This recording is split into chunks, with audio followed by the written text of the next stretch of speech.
The first paper I handed out was the verses I was talking about last week. The believers will not have to go through the wrath of God. You remember in Revelation, there's the seals, the trumpets, and the bowls of wrath.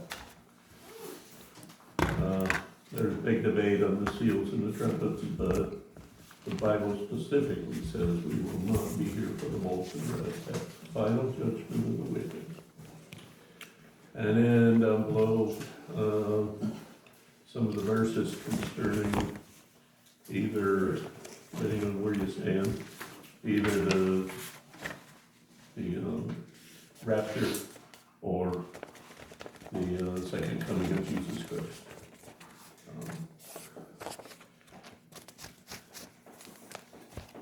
So if you go down through there and you have any questions, let me know. Look down toward Daniel 12:11 through 13.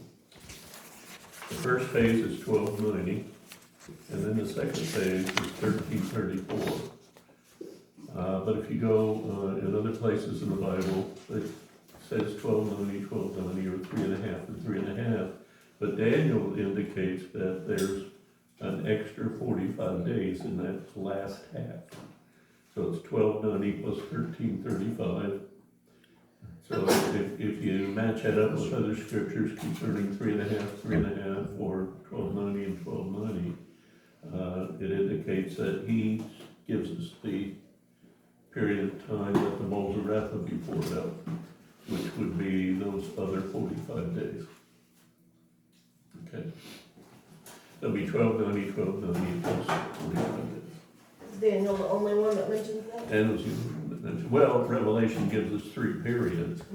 It gives us the bowls, and it gives us the seals, the trumpets, and the bowls of wrath. And they get the 45 days from that extra 45 days that Daniel took. All right.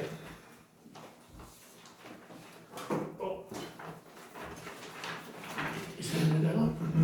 Off it goes. This was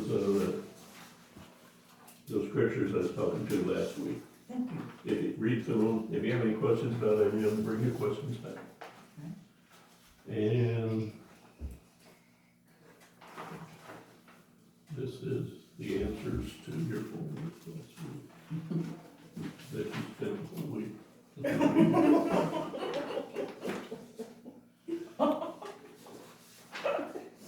I'm trying to be Sorry.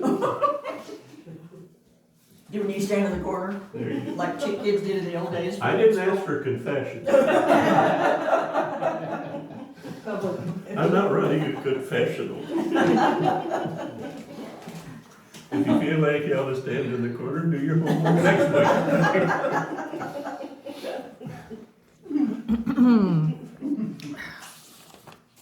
Alrighty. Alright. Zephaniah was given the charge of explaining the third part of those bowls of wrath. So he's talking about the 45 days that are going to happen once all the Christians are out of there, either by rapture or by the second coming of Jesus Christ, or both, depending on where you stand on it. But we will not be there. So everything you read in this chapter kind of makes God a bad guy.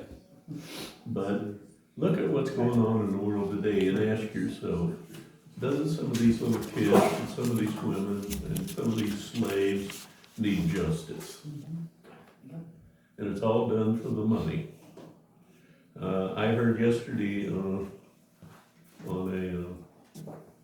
a commentary that the cartels are making significantly more money on human trafficking than they are on drugs. Now the drugs, you can shrug your shoulders a little bit on that because they're only there because people buy it.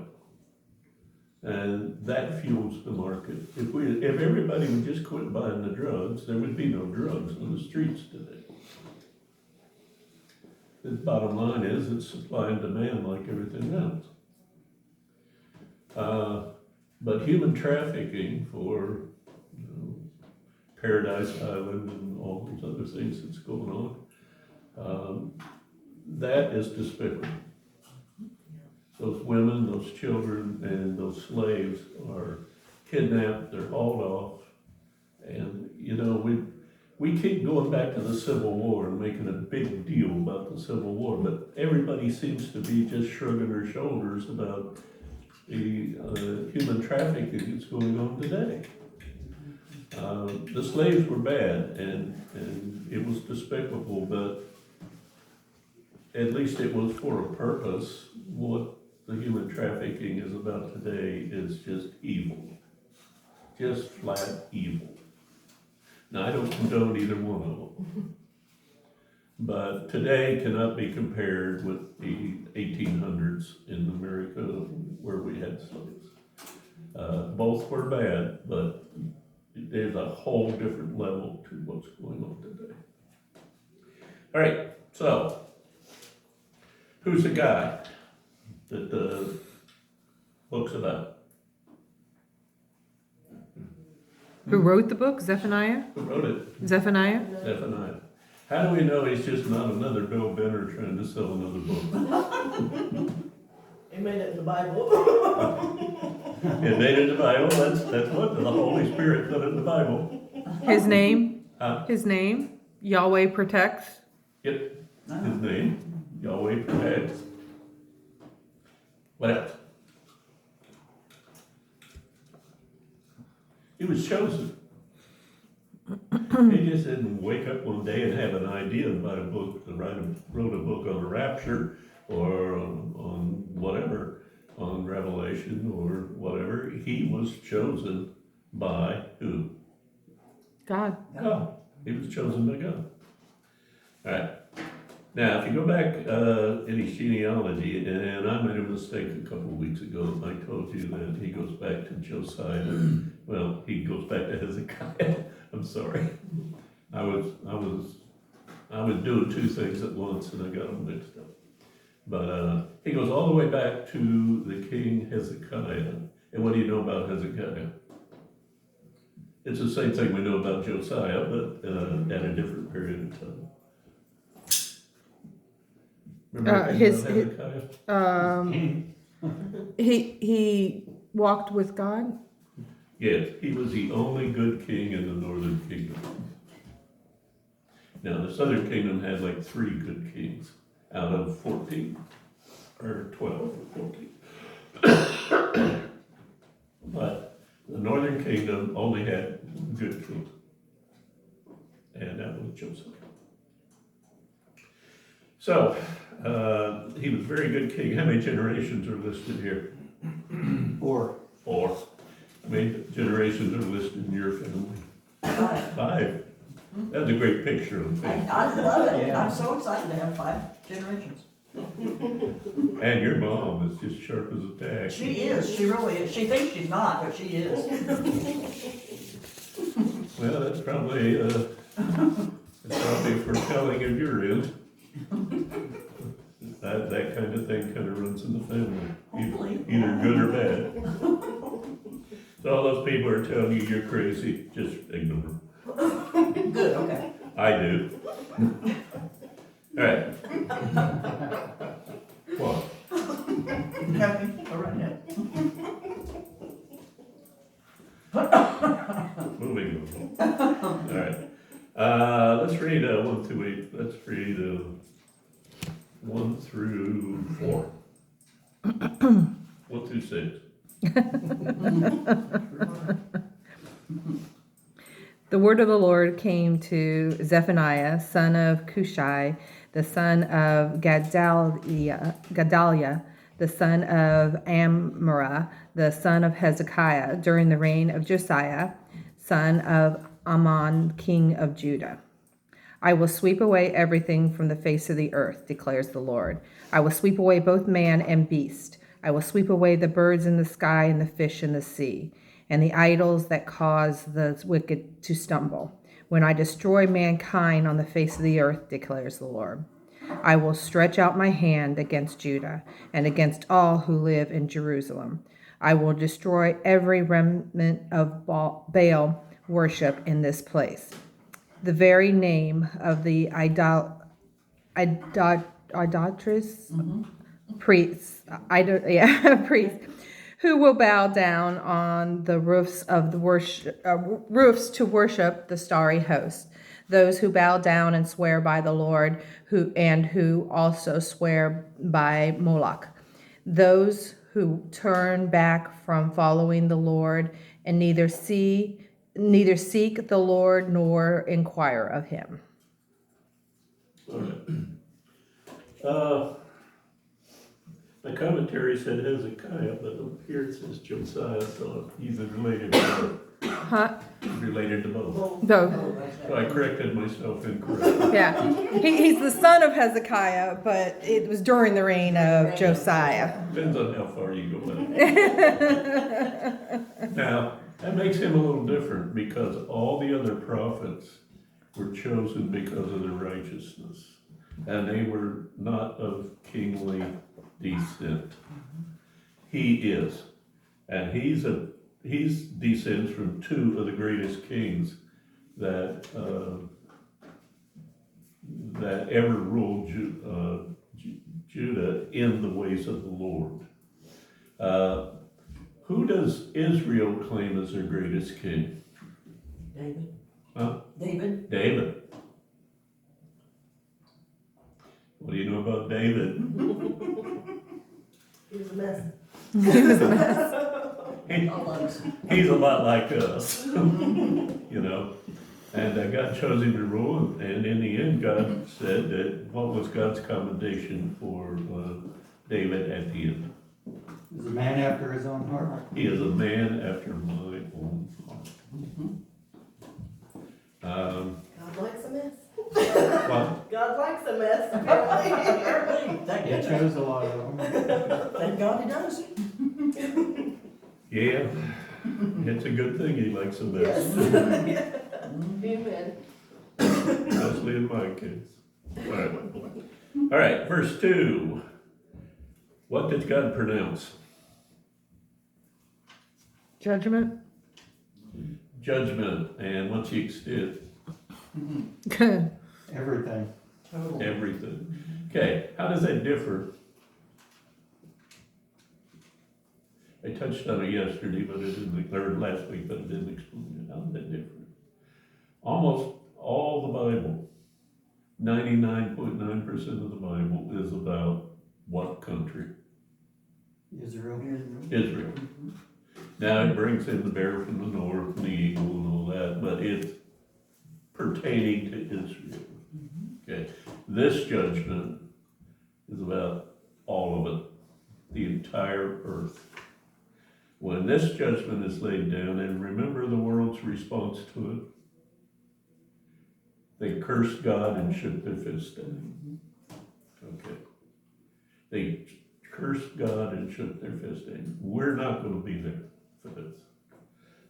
We will witness it, but we will not be there to experience it. This is all about all the evil of the world receiving judgment and justice. Nobody left on the earth at this point in time will be getting any harsh, this will not be persecution. This is justice by a just judge. Everything that happens in this book is right and righteous. Okay? So, God's going to judge the whole world, all the earth. All right. What's the range of the justice? 3a.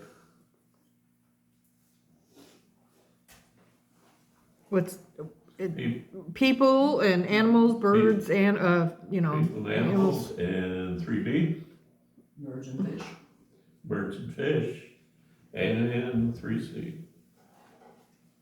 The wicked and their cities and idols. Wicked and their cities. Why is it, both in Revelation last week, we read about the cities, and we read about them here. Why are the cities specified? Because that's where the biggest population is, and that's where the most wicked sin is. That's where the most wickedness is. And there's a lot of dense population. When you crowd too many people in too small a space, what happens? Insanity. Evil reigns. Gangs form to protect themselves, and then they start taking advantage of other people.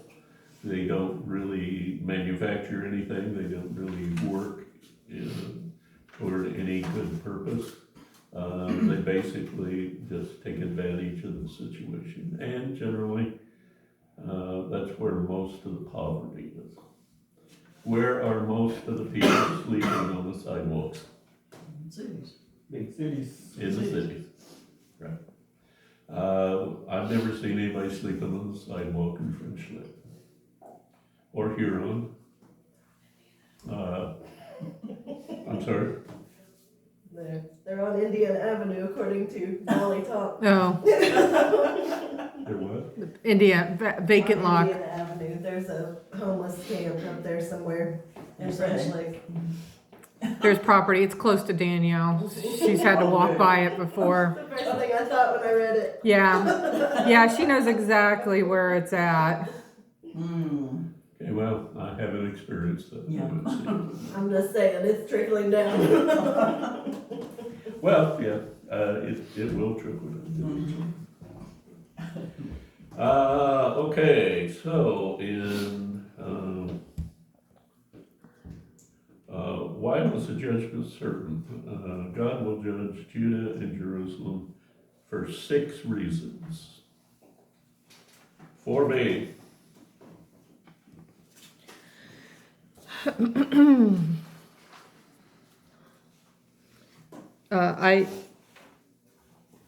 Idolatry and false worship. For their idolatry and their false worship.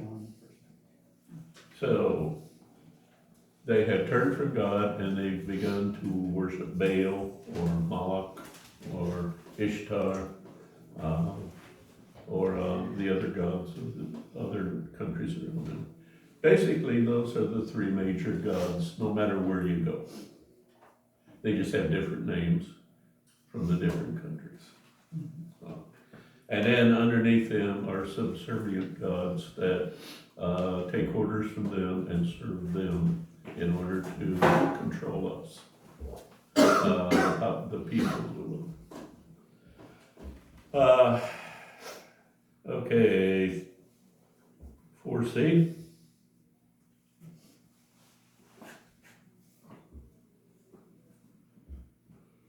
False teachings. False teaching. Right. Have any of that today? I read an article last week that Judas will return, become the Antichrist, and be resurrected. Okay. That's a new one. I only tell you that because I have confidence that you know that's not right. Don't go telling anybody in the world that. They'll be selling a book next week. Yeah. That is so ridiculous. Where anybody would find anything that even hints of that in the Bible is just absolutely unbelievable. I find people are so lost and looking for something that they'll believe anything. Yeah. Except for God. Yeah. They're looking so hard for Well, they're wanting immediate gratification. Yeah, exactly. They're not wanting to wait and to learn and to feel God there. They're wanting comfort now, and they're seeking it wherever they can. And unfortunately, when they're seeking it in the wrong place, and the wrong people are going for them. So they're like the people that don't do their homework.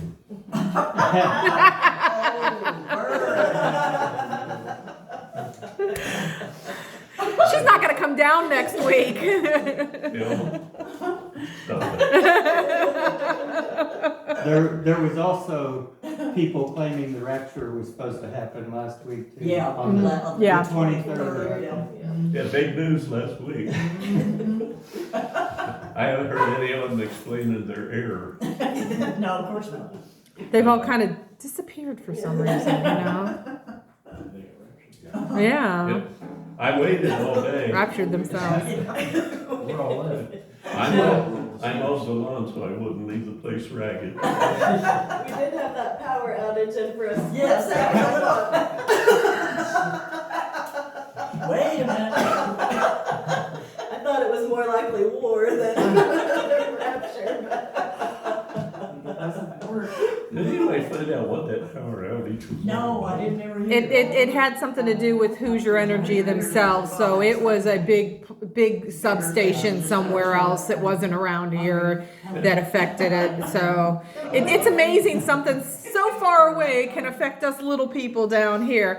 But I was like, all right, I grabbed a light and sat and just started reading the rest of my Jonathan Kahn book. I was reading it, and until the light started going dim enough, my eyes were like, okay, I can't do this anymore. So Yeah. sorry, I will get it to you. I am just slower reading. I will get it. I promise. I'm getting this much further. Still got 3 chapters of Dragon's Prophecy. Oh, okay. All right, we're good. And I'm done with the book The Avatars. So anybody that wants to read it, I'll bring it next week. Oh, it is so good. If you haven't read it, it is so good. It is absolutely, I think it's one of his best. Yeah. Wonderful. I think and the way he relates it to real life situations is phenomenal. Yeah. I thought his first, The Harbinger, was really good, but and the other ones, the Dragon Prophecy and the Return of the Gods, was more informational than anything else. It was good, but this one is, I haven't been able. Once I pick it up, I have trouble putting it down. This one I read in 2 days because I really just couldn't lay it down. But my internet's been off every morning this week. So everything's kind of falling apart.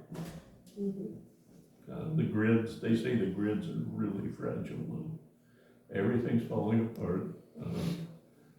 And what was, I saw an article this week that made a good point. I don't know how accurate it is. But do you know what the current generation is? There's Generation X, there's the generation of the baby boomers, there's generation. Right now it's alpha. Huh? Alpha? She said it's alpha. Alpha? That's not the newest Is that her? generation. Is that I her? heard that one. Last one I heard was Generation Z. Z. The Z, newest yeah. one, alpha started in 2011. Oh, okay. We started over. Well, the guy made the point that Generation Z is the end. Uh-huh.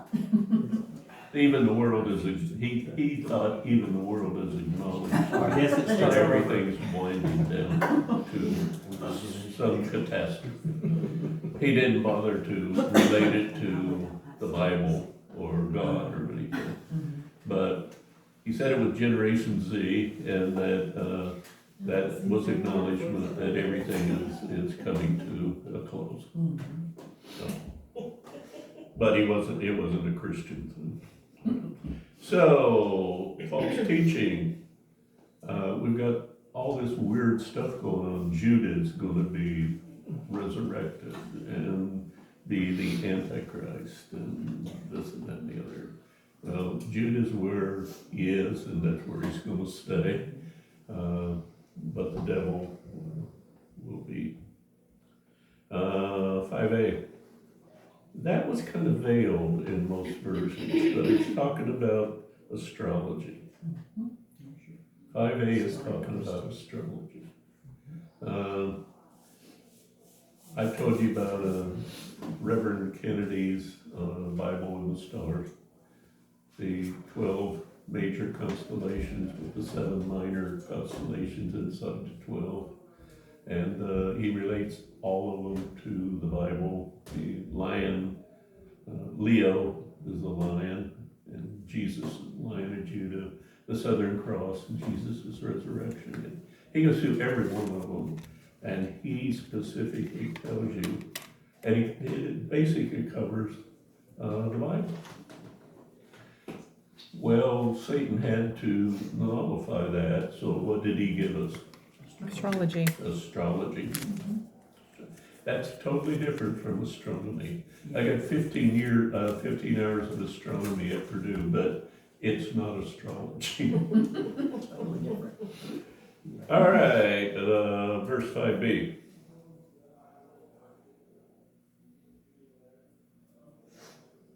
Compromise. Mixing things with God. Mixing things with God's doctrine. Compromising on different things. Mixing philosophy and psychology. You know, how did they get abortion? How did anybody ever make the decision that it was good? Psychology.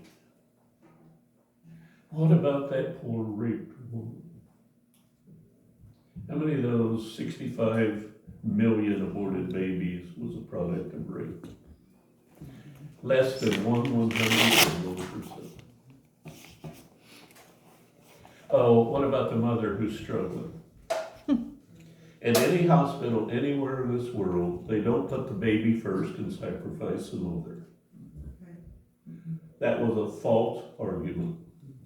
No doctor would do that. He would do everything he could to save both, but the baby would come second if the life of the mother was, that was a false argument. But they use psychology to give us, it's not really murder, it's choice.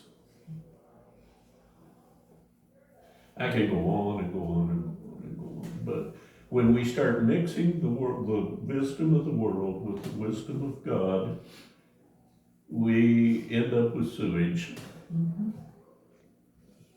If I was to give you a bottle of spring water with 1 drop of my septic tank in it, would you drink it?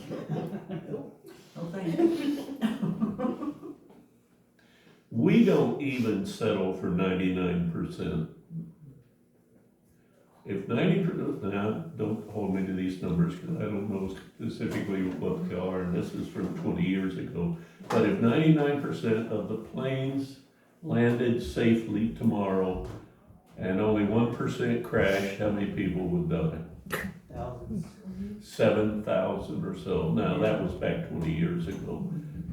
It's probably more More than now, I'm that. sure, yeah. Okay. 7,000 people would die. And people are getting on planes and going thousands and thousands of miles every day, and they're landing safely. And that's the way we want it. We want 100%. Compromise. 6A.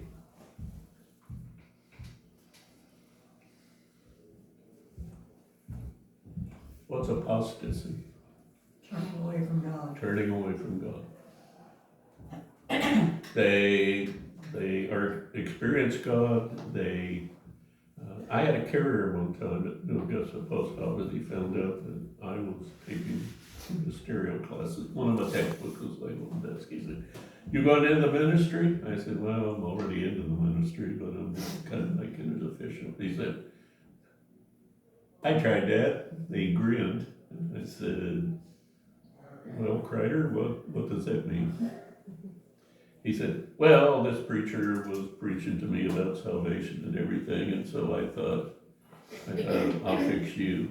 So I pretended like I accepted Lord as my personal Savior. I started helping with the youth group. I brought a bunch of kids in. We had a youth group of about 100 kids. And after a year, I walked up to him and said, "You know, this is all a farce. I never believed in Jesus Christ in the first place. I just wanted to show you it was all a farce." He turned around and walked away and left the kids stranded in the church. And he was proud of it. Boy. Apostle, he experienced God. He was at church every Sunday. He taught the youth group and followed the guidelines of the material that they bought for the youth group. He knew what the truth was because he was bathed in it for a year. And then he shrugged his shoulders and said, I just been playing. He was a great carrier and I liked him. But he was hopelessly lost at that point in time and deep into drugs. I hope he turned around and I hope things are better for him today, but I wouldn't bet any money on it. 6B. Not seeking God. Yeah, not seeking God. They're indifferent. They don't have time for it. A lot of Christians are that way. You know? A percentage of the church has always been deep into trying to experience God, trying to receive God, trying to know about God, studying the Bible. And then there's the lukewarm half of every church I've ever been in. And it's like that everywhere. Sunday school has 10% of the congregation in it. Wednesday night has 10 or 15% of the congregation in it. And the rest of it is, now, you know, there are situations where people have obligations on Wednesday night. They're nurses, they're active in different things.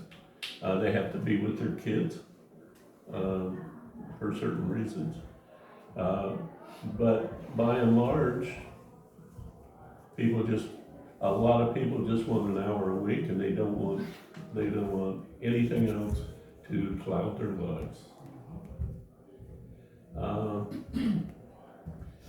It's the way it's always been, that's the way it is, and that's the way it always will be. So we'll start with 7 next week.